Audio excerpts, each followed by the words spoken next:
homage to a special time that it is over the next couple of months. And the topic is really, how do we market and connect to our customers like it's 2017? Because it is 2017. That's my topic. So go back with me, if you will, just a few blocks from here, 10 years ago. 10 years ago, June 29th, 2007. Just a few blocks from here, right? Steve Jobs, the late Steve Jobs, he unveiled the iPhone almost exactly 10 years ago. It's almost hard to remember. It's hard to think back to a time pre-smartphone, right? But it's only been 10 years. And in the last decade, all of us, all of our employees, all of our agents, our advisors, our customers, we have witnessed the ultimate renaissance. Really not just in marketing, in everything, in how we interact, in how we build relationships, and how we meet people, and how we apply for jobs, and how we do our tasks in our personal and professional lives. And if we thought that computers were a big deal, I mean, boy, just the numbers show it all. Tablets, smartphones, over 2.5 billion iPhones and Android devices now. Just unbelievable. And how we spend our time, how we connect with people, how we get anything done, completely different. And it's easy to take for granted, right? Because we're so immersed in it every day. The intimacy of photo and video, of being able to connect with someone, whether it's a loved one or one of your clients or one of your prospects, anytime, anywhere.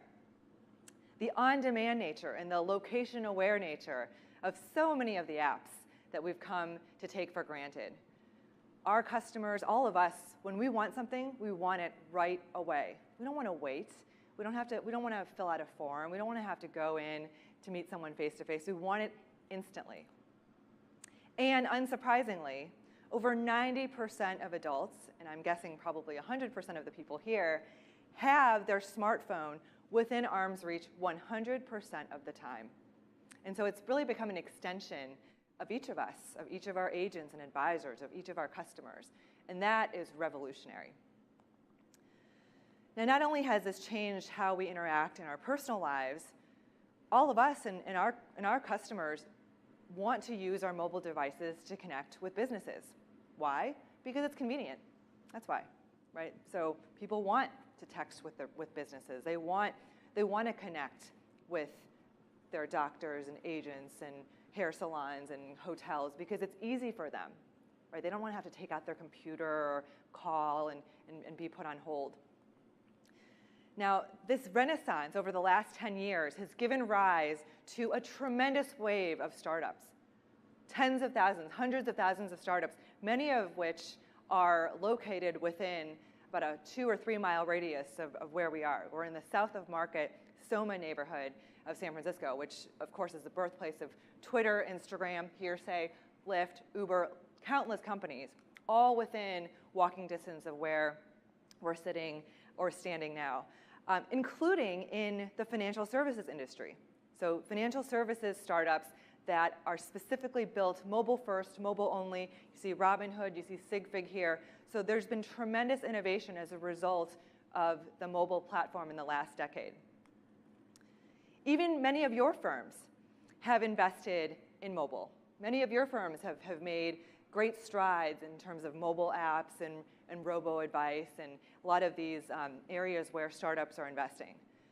So while all of this is true, at the same time, many of our advisors and agents, because of regulation, because of all of the hurdles, because of legacy infrastructure, many of them continue to market in 2017 like it's 2007, maybe even earlier, right?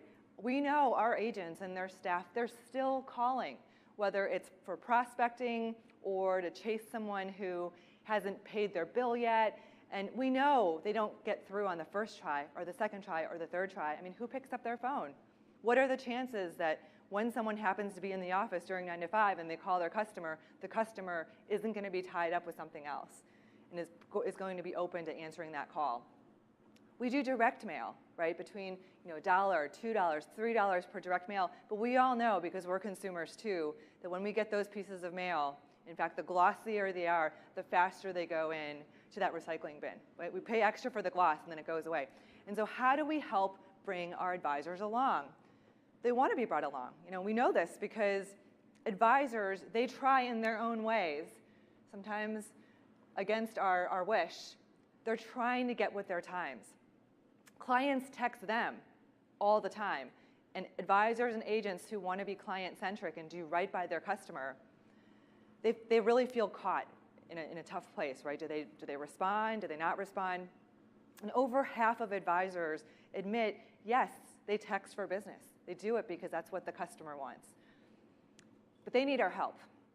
They need our help both on the regulatory side. They need our help overall in operationalizing mobile and all of these technologies into how they run their business, right? Whether it's the SEA and FINRA rules from a records retention perspective, or the opt-in that's required, TCPA in the US, CASL in Canada, the GDPR across the EU, all of these things. But advisors don't want to navigate that. They can't navigate that without our help.